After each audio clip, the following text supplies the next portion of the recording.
Guys, nandito po pala ako sa Barangay Hamoraon. Kung makikita po ninyo, may gumagawa po ditong bangka. Kumpare ko po ang nagagawa dito ng bangka. Kuya po si Pading Sami.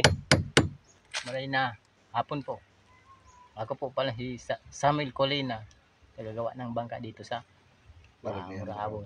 Kung si Simon po gusto magpagawa, pagawa na po kamo. Kit Kagiwa, saka si Ailey Kagiwa.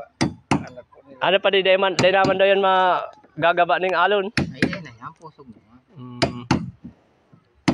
Ang ganda po ng pakagawa. Talagang ang alon pa ang magsusurrender dyan sa gagawin niya.